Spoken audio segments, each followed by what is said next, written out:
ஐயா எப்பா சீக்கிரம் கொடுங்கப்பா, வீட்டுல ஏகப்பட்ட வேலை கிடக்கு. என்ன பிள்ளை குட்டி இப்ப பார்த்தாலும் வீட்டுல வேலை கிடக்குன்னு சொல்ற, அப்படி என்னதான் ஏன் வேலை? என்ன வேலையா?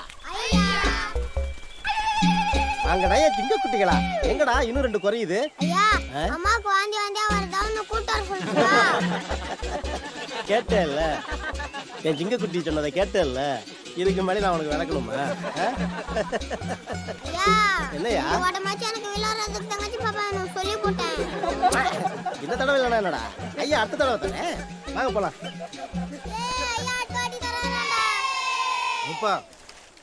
என்ன இது? இந்த ஊர்லயே நம்ம இனத்தோட எல்லா அம்சமும் உன் மவனுக்கு தாயா அப்படியே அமைஞ்சிருக்கு. பச்சிப்பறவை சத்தத்தை இணங்காகிறதுலையும் சரி, சீவாத்தி தடம் பார்த்து புலங்குறதுலையும் சரி. தம்பி புலியா, நானும் எத்தனையோ பேரோட காட்டுக்கு தேனெடுக்க போயிருக்கிறேன். ஆனா இது வரைக்கும் உங்க ஐயாவை தவிர எவனுமே தொங்குப்பாறையில இறங்கி தேனெடுத்ததில்லை. ஐயாவுக்கு அப்புறம் நம்ம தம்பிதாயா அங்க இறங்கி தேனெடுத்திருக்கு. அந்த பளிச்சியாத்தா மேல சத்தியமா சொல்றேன், ஒரு நிமிஷம் அப்படியே உங்க ஐயாவை பார்த்த மாதிரியே இருந்துச்சியா.